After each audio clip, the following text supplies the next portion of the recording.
രാജ്യത്തിന്റെ അതിഗംഭീരമായിട്ടുള്ള തിരിച്ചടിയിൽ അഭിമാനിക്കുകയാണ് ഓരോ ഭാരതീയനും. തെളിവ് ചോദിച്ച പാകിസ്ഥാൻ ഇപ്പോൾ തെളിവുകളുടെ കൂമ്പാരമാണ് ഇന്ത്യ നൽകിക്കൊണ്ടിരിക്കുന്നത്. ഇന്ത്യയുടെ നീക്കങ്ങൾ കൃത്യവും ശക്തവും സത്യമുള്ളതുകൊണ്ടാണ് ഇന്ത്യക്ക് അത് തെളിവ് സഹിതം വിളിച്ചു പറയാനായിട്ട് സാധിക്കുന്നത്. ഓപ്പറേഷൻ സിന്ധൂർ എന്ന് പേരിട്ട ഇന്ത്യയുടെ സൈനിക നടപടി പാകിസ്ഥാനെ അമ്പേ ഉലച്ചു കളഞ്ഞിട്ടുണ്ട്. ഇന്ത്യയുടെ സംഹാര താണ്ഡവം തന്നെയാണ് പാകിസ്ഥാൻ കണ്ടത്. സൈനിക കേന്ദ്രങ്ങളെ ലക്ഷ്യം വെച്ചുള്ള ഇന്ത്യൻ നീക്കത്തിൽ പാകിസ്ഥാന് ശരിക്കും അടിപതറി. നമ്മുടെ ഏറ്റവും ഉയർന്ന റാങ്കിലുള്ള സൈനിക ഉദ്യോഗസ്ഥരാണ് ഇന്ത്യ നടത്തിയ നീക്കങ്ങളെ അറ്റാക്ക് കഴിഞ്ഞ് മണിക്കൂറുകൾ പിന്നിടുമ്പോൾ വന്ന് വിവരിക്കുന്നത്. ഇനി പാകിസ്ഥാൻ എത്രയൊക്കെ കള്ളങ്ങൾ പടച്ചുവിട്ടാലും ഇന്ത്യയുടെ കയ്യിൽ ശക്തമായ തെളിവുകളുണ്ട്. ഇപ്പോഴിത് വീണ്ടും പാകിസ്ഥാന്റെ ഒരു സാറ്റലൈറ്റ് ചിത്രം കൂടി പുറത്തു വന്നിരിക്കുകയാണ്. ഇന്ത്യയുടെ അടിയുടെ ആഴം എത്രത്തോളം ഉണ്ടെന്ന് മനസ്സിലാക്കി തരുന്ന ഒരു ചിത്രം കൂടിയാണ് ഇത്. പാക് വ്യോമസേനയ്ക്കടക്കം വലിയ നാശനഷ്ടങ്ങൾ സംഭവിച്ചു എന്നാണ് പുറത്തുവരുന്ന ഈ ചിത്രത്തിൽ നിന്നടക്കം നമുക്ക് മനസ്സിലാക്കാനായിട്ട് സാധിക്കുന്നത്. പാകിസ്ഥാനിലുടനീളം 1 ഡസനിലധികം സൈനിക താവളങ്ങളിൽ ഇന്ത്യ നടത്തിയ ആക്രമണങ്ങളിൽ പാകിസ്ഥാൻ വ്യോമസേനയുടെ അടിസ്ഥാന സൗകര്യങ്ങളുടെ ഏകദേശം 20% നിരവധി PAF യുദ്ധവിമാനങ്ങളും നശിപ്പിക്കപ്പെട്ടതായി ഔദ്യോഗിക വൃത്തങ്ങൾ വ്യക്തമാക്കുകയാണ്. സൈനിക ജനവാസ മേഖലകളിലും പാകിസ്ഥാൻ നടത്തിയ ആക്രമണത്തിന് മറുപടിയായാണ് ഇന്ത്യ പ്രത്യാക്രമണം നടത്തിയത്. ഇന്ത്യയുടെ പ്രത്യാക്രമണത്തിൽ വലിയ നാശനഷ്ടങ്ങൾ ഉണ്ടായതായാണ് PAFന്റെ അതായത് പാകിസ്ഥാൻ എയർഫോഴ്സിന്റെ F-16, F-17 യുദ്ധവിമാനങ്ങൾ നിലയുറപ്പിച്ചിരുന്ന സർഗോദ, ബൊലാരി തുടങ്ങിയ വ്യോമതാവളങ്ങളെയും പ്രധാന വെടിമരുന്ന് ഡിപ്പോകളെയും ലക്ഷ്യമിട്ടാണ് ആക്രമണം നടത്തിയതെന്ന് വൃത്തങ്ങൾ അറിയിക്കുന്നത്. സിന്ധിലെ ജംഷോറോ ജില്ലയിലെ ബൊലാരി വ്യോമതാവളത്തിൽ നടന്ന ആക്രമണത്തിൽ സ്ക്വാഡ്രൺ ലീഡർ ഉസ്മാൻ യൂസഫും 4 വ്യോമസേന അംഗങ്ങളും ഉൾപ്പെടെ 50-ലധികം പേർ കൊല്ലപ്പെട്ടിരുന്നു. ആക്രമണത്തിൽ നിരവധി PAF യുദ്ധവിമാനങ്ങൾ നശിപ്പിക്കപ്പെട്ടതായും വൃത്തങ്ങൾ അറിയിച്ചു. ചക്ലാലയിലെ നൂർഖാൻ, ഷൊർക്കോട്ടിലെ റഫീഖി, ചക്വാലിലെ മുരീദ്, സുക്കൂർ, സിയാൽകോട്ട്, പസ്രൂർ, ചുനിയൻ, സർഗോദ, സ്കർദു, ബോലാരി, ജേക്കാബാദ് എന്നിവിടങ്ങളിലെ സൈനിക കേന്ദ്രങ്ങളും വ്യോമതാവളങ്ങളും ഇന്ത്യ ലക്ഷ്യമിട്ടു. പാകിസ്ഥാൻ വ്യോമതാവളങ്ങളിലുണ്ടായ നാശനഷ്ടങ്ങളുടെയും ഇന്ത്യൻ വ്യോമ പ്രതിരോധ സംവിധാനങ്ങൾ വിജയകരമായി തടഞ്ഞു നശിപ്പിച്ച വിവിധ പാകിസ്ഥാൻ ഡ്രോണുകളുടെയും മിസൈലുകളുടെയും ദൃശ്യങ്ങളും സേന നേരത്തെ പുറത്തുവിട്ടിരുന്നു. അതേസമയം ഇസ്ലാമാബാദിലെ ഇന്ത്യൻ ഹൈക്കമ്മീഷനിലെ ഉദ്യോഗസ്ഥനെ പാകിസ്ഥാൻ പുറത്താക്കിയിരിക്കുകയാണ്. 24 മണിക്കൂറിനുള്ളിൽ രാജ്യം വിടാനാണ് നിർദ്ദേശം. ഡൽഹിയിലെ പാക് ഹൈക്കമ്മീഷൻ ഉദ്യോഗസ്ഥനെ ഇന്ത്യ പുറത്താക്കിയതിന് പിന്നാലെയാണ് നടപടി. ഉടനടി രാജ്യം വിടാനുള്ള നിർദ്ദേശമാണ് ഇന്ത്യയും നൽകിയത്. ഓപ്പറേഷൻ സിന്ധൂർ എന്ന യഥാർത്ഥത്തിൽ പാകിസ്ഥാനിൽ എങ്ങനെ ബാധിച്ചുവെന്ന് വ്യക്തമാക്കിയത് ഉപഗ്രഹ ചിത്രങ്ങളാണ്. അതിന് സഹായിച്ച ഉയർന്ന റെസല്യൂഷൻ ചിത്രങ്ങൾ പുറത്തുവിട്ട സ്പേസ് ടെക് കമ്പനികളിലൊന്ന് മലയാളിയുടേതാണ്.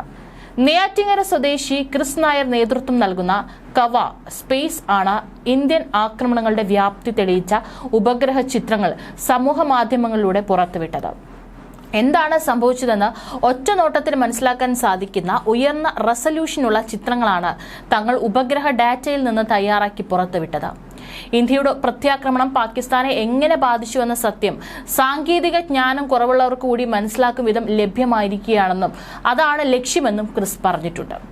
ഇന്ത്യൻ സുരക്ഷയിൽ ഭീകരാക്രമണവും അതിർത്തി സംഘർഷവും നിത്യഭീഷണിയായ കാശ്മീരിനെ കാവലിനി സൈന്യം മാത്രമല്ല, കാശ്മീരിനെ ആകാശത്തു നിന്ന് നിരീക്ഷിക്കാൻ രാജ്യത്തിന്റെ ഉപഗ്രഹങ്ങളൊക്കെ തന്നെ ഈ ഒരു സാഹചര്യത്തിൽ റെഡിയാണ്. ശ്രീഹരിക്കോട്ടയിലെ സതീഷ് ധവാൻ നിലയത്തിൽ PSLV-C 61 റോക്കറ്റിൽ നിന്ന് റിസാറ്റ് 1B എന്ന റഡാർ ഇമേജിംഗ് ഉപഗ്രഹത്തിന്റെ വിക്ഷേപണത്തിന് ഒരുങ്ങുകയാണ് നമ്മുടെ ഭാരതം.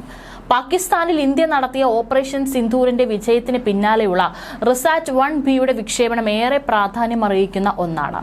കാരണം പുതിയ ഉപഗ്രഹം വിക്ഷേപിക്കുന്നത് വഴി പാകിസ്ഥാനുമായും ചൈനയുമായും ഇന്ത്യ അതിർത്തി പങ്കിടുന്ന പ്രദേശങ്ങൾ നിരീക്ഷിക്കാനും ശത്രുക്കളുടെ നീക്കങ്ങൾ ട്രാക്ക് ചെയ്യാനും നുഴഞ്ഞുകയറ്റം കണ്ടെത്താനും തീവ്രവാദ വിരുദ്ധ പ്രവർത്തനങ്ങളെ പിന്തുണയ്ക്കാനും ഇത് പ്രതിരോധ സേനയ്ക്ക് കൂടുതൽ കരുത്താകും.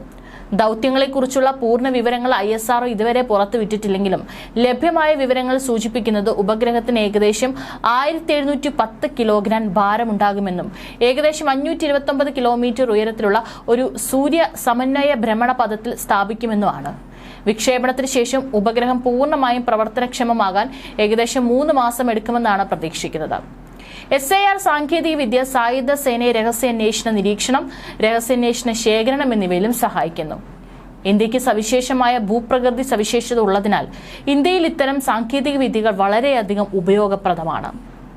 അയൽ രാജ്യങ്ങളുമായുള്ള ഇന്ത്യയുടെ ഭൂമിശാസ്ത്രപരമായ അതിർത്തികൾ, സമുദ്രങ്ങൾ, ജലപാതകൾ, മരുഭൂമികൾ, മഞ്ഞുമൂടിയ കൊടുമുടികൾ, വനങ്ങൾ എന്നിവയിലൂടെ വ്യക്തമായ ചിത്രങ്ങൾ ലഭിക്കാൻ SAR സഹായിക്കുന്നുണ്ട്. ശത്രുക്കളുടെ അസാധാരണവും ദുരൂഹവുമായ നീക്കങ്ങൾ, നുഴഞ്ഞുകയറ്റം, അതിർത്തി പ്രദേശങ്ങളിലെ നിർമ്മാണ പ്രവർത്തനങ്ങൾ എന്നിവ ഉപഗ്രഹം സദാസമയവും നിരീക്ഷിക്കും. മഞ്ഞുമൂടിയ സമയങ്ങളിലും രാത്രികാലങ്ങളിലുമെല്ലാം ഹൈ റെസല്യൂഷനിൽ ചിത്രങ്ങൾ ഒപ്പിയെടുക്കാൻ കഴിയുന്ന സിന്തറ്റിക് അപ്പേർച്ചർ റഡാറും 5 വ്യത്യസ്ത മോഡുകളിൽ ചിത്രങ്ങൾ പകർത്താനാകുന്ന ഇമേജിംഗ് ഉപകരണങ്ങളുമുണ്ട്. ഇതിൽ 1 മീറ്റർ വരെ നീളമുള്ള വസ്തുക്കളുടെ വരെ അൾട്രാ ഹൈ റെസല്യൂഷൻ ചിത്രങ്ങൾ പകർത്താനും ഏത് സമയത്തും ഭൂമിയിലേക്ക് കമ്മ്യൂണിക്കേറ്റ് ചെയ്യാനുമുള്ള സംവിധാനവും ഇതിലുണ്ട്. രാത്രിയോ പ്രതികൂല കാലാവസ്ഥയിലോ പ്രകോപനമുണ്ടാവുകയാണെങ്കിൽ അത് തിരിച്ചറിയാനും ഉടനടി നടപടിയെടുക്കാനും ഇതുവഴി ഇന്ത്യൻ സേനയ്ക്ക് കഴിയും. ഇന്ത്യ 7 രാജ്യങ്ങളുമായാണ് അതിർത്തി പങ്കിടുന്നത്. അതിൽ തന്നെ 15,000 കിലോമീറ്ററിലധികം കരയിലും 7,500-ലധികം കിലോമീറ്റർ തീരപ്രദേശത്തും വ്യാപിച്ചു കിടക്കുന്നു. പാകിസ്ഥാനുമായി ചൈനയുമായി അതിർത്തികൾ കൈകാര്യം ചെയ്യുന്നതിൽ ഇന്ത്യ വലിയ വെല്ലുവിളികൾ നേരിടുന്നുണ്ടെങ്കിലും നിലവിലെ സാഹചര്യത്തിൽ ബംഗ്ലാദേശ് അതിർത്തിയും നിരീക്ഷിക്കേണ്ടത് അത്യാവശ്യമാണ്. ഈ അതിർത്തികളിൽ ഭൂരിഭാഗവും തുറന്ന അതിർത്തികളാണ്. കൂടാതെ എപ്പോൾ വേണമെങ്കിലും നുഴഞ്ഞുകയറ്റം സംഭവിക്കാം. അത്തരം പരിമിതികൾക്കിടയിലും സൈനിക ഉപയോഗത്തോടു കൂടിയ വിവിധ ബഹിരാകാശ സംവിധാനങ്ങളെ നിയന്ത്രിക്കാൻ അറിയപ്പെടുന്ന ഇന്ത്യയുടെ പ്രതിരോധ ബഹിരാകാശ ഏജൻസി അതായത് DSA രഹസ്യാന്വേഷണത്തിനും നിരീക്ഷണത്തിനുമായി ലഭ്യമായ ആസ്തികൾ ഫലപ്രദമായി ഉപയോഗപ്പെടുത്തിയിട്ടുണ്ട് എന്നത് തീവ്രവാദവുമായി ബന്ധപ്പെട്ട 9 ലക്ഷ്യങ്ങളുടെ യുദ്ധനാശനഷ്ട വിലയിരുത്തലുകൾ പ്രദർശിപ്പിച്ച് ഇന്ത്യൻ സായുധ സേന പുറത്തിറക്കിയ വിവിധ സാറ്റലൈറ്റ് ചിത്രങ്ങളിൽ നിന്ന് ഇത് വ്യക്തമായിരുന്നു. UAVകൾക്ക് പുറമെ ഈ വിലയിരുത്തലുകൾ നടത്താൻ ഉപഗ്രഹങ്ങളും രാജ്യം ഉപയോഗിച്ചിരുന്നു. അടുത്ത 5 വർഷത്തിനുള്ളിൽ ഏകദേശം 52ഓളം പുതിയ ചാര ഉപഗ്രഹങ്ങൾ കൂടി വിക്ഷേപിക്കാൻ India പദ്ധതിയിടുന്നുണ്ട്.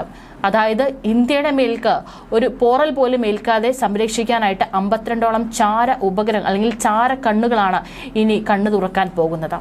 2025 global space exploration conference സംസാരിക്കവേ Indian national space promotion and authorisation centre chairman Pawan Kumar ഗോയങ്കയാണ് ഈ വിവരം അറിയിച്ചത്.